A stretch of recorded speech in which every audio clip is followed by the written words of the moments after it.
अपने जनप्रतिनिधि का परिचय करवा रहे थे और उन्होंने कहा ये हैं अयोध्या के राजा।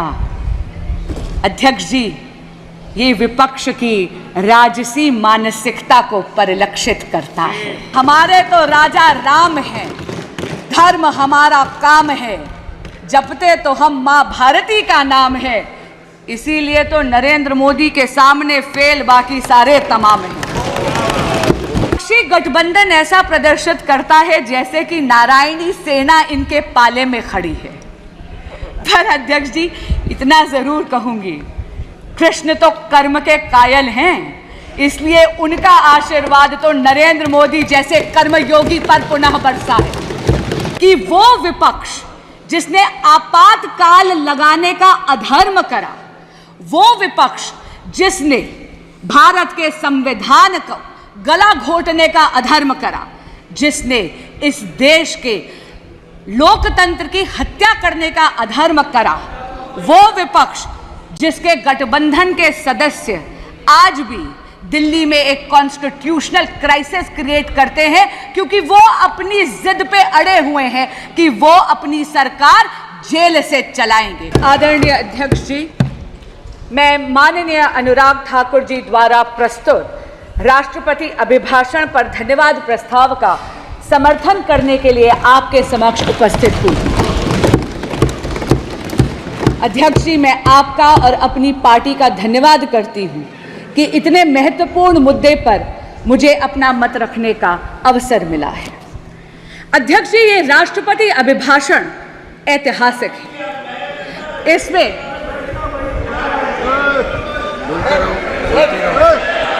ये अभिभाषण ऐतिहासिक है और ये ऐतिहासिक इसलिए है अध्यक्ष जी क्योंकि इसमें एक दशक के मोदी सरकार की अद्वितीय कार्यों का चित्रण ही नहीं बल्कि आने वाले स्वर्णिम काल यानी विकसित भारत के संकल्प का उद्घोष भी है। मोदी जी की जन कल्याणकारी योजनाओं का असर और उनके विकसित भारत के विजन के जो जनता का अगाध विश्वास था, उसी के कारण से अध्यक्ष जी एनडीए को तीसरी बार जनता ने पूर्ण बहुमत का जनादेश दिया। महामहिम राष्ट्रपति जी ने अपने अभिभाषण के पैराग्राफ 3 में जो कहा है, आपके माध्यम से समक्ष के पूरे सदन के समक्ष पुनः दोहराना चाहूंगी। 2024 का चुनाव नीति, नियत, निष्ठा और निर्णयों पर विश्वास का चुनाव रहा है। मजबूत और निर्णायक सरकार में विश्वास, सुशासन, स्थिरता और निरंतरता में विश्वास, ईमानदारी और कड़ी मेहनत में विश्वास, सुरक्षा और समृद्धि में विश्वास, सरकार की गारंटी और डिलीवरी पर विश्वास, विकसित भारत के संकल्प में विश्वास। मेरी सरकार ने 10 वर्षों में सेवा और सुशासन का जो मिशन चलाया है, ये उस पर मोहर है। अध्यक्ष जी, 1 दशक में ये पहली बार ऐसी सरकार भारत में आई है जिसकी कथनी और करनी में अंतर नहीं है। जो कहा वो किया। धारा 370 हटाई, जो कहा वो किया। भव्य राम मंदिर का निर्माण किया, जो कहा वो किया। सीएए लेकर आए, जो कहा वो किया। 1 रैंक 1 पेंशन लाए, जो कहा वो किया। मेक इन इंडिया की नींव रखी, जो कहा वो किया। पिछले 10 वर्षों में मोदी सरकार ने भारत की अर्थव्यवस्था को इतना सशक्त करा है कि अध्यक्ष जी, हम 11वीं सबसे बड़ी अर्थव्यवस्था की जगह मात्र 1 दशक में विश्व की वैश्विक पटल पर 5वीं सबसे बड़ी अर्थव्यवस्था बनी। और अध्यक्ष जी, ये असाधारण परिस्थितियों में हुआ है। पूरा का पूरा विश्व कोविड-19 की महामारी से जूझकर निकला है। अभी भी विश्व के कई देश हैं जो युद्ध की अग्नि में झुलस रहे हैं, लेकिन भारत मोदी जी के नेतृत्व में वैश्विक पटल पर तीसरी सबसे बड़ी अर्थव्यवस्था बनने के पथ पर अग्रसर है। हमारे माननीय प्रधानमंत्री नरेंद्र मोदी जी ने 2047 तक भारत को एक विकसित राष्ट्र बनाने का एक संकल्प लिया है। इस संकल्प के 4 मुख्य स्तंभ हैं। पहला स्तंभ युवा शक्ति, दूसरा नारी शक्ति, तीसरा किसान कल्याण और चौथा गरीब कल्याण।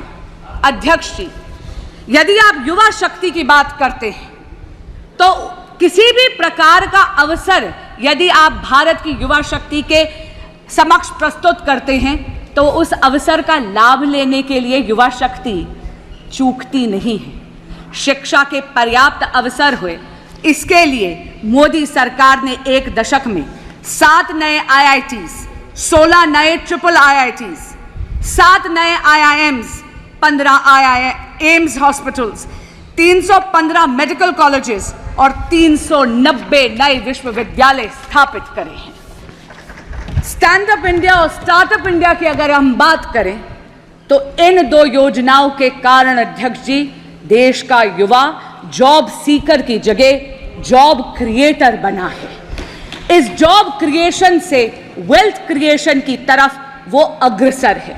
और आप जैसे माननीय अनुराग ठाकुर जी ने भी सदन के समक्ष रखा, आज भारत स्टार्टअप इकोसिस्टम में विश्व की 3rd लार्जेस्ट इकोसिस्टम है।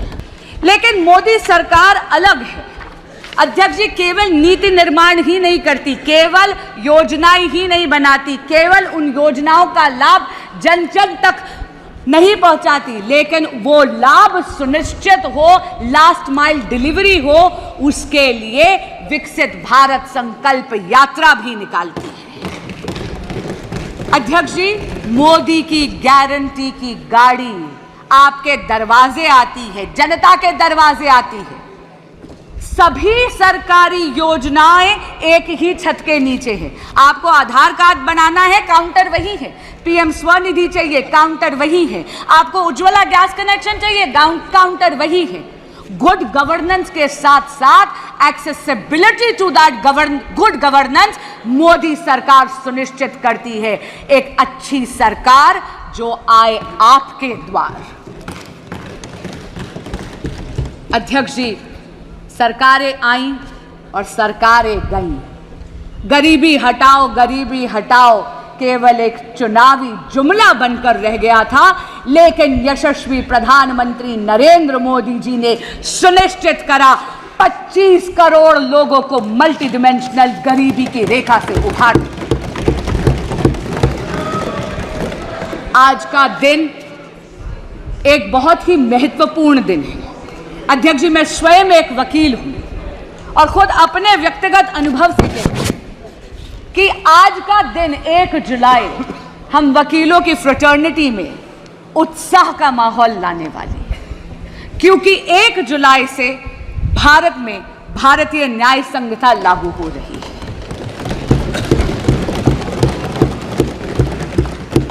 पहले के कानून ब्रिटिश राज की गुलामी की बेड़ियां थे जो हमारी न्याय प्रणाली को जकड़े हुए थे।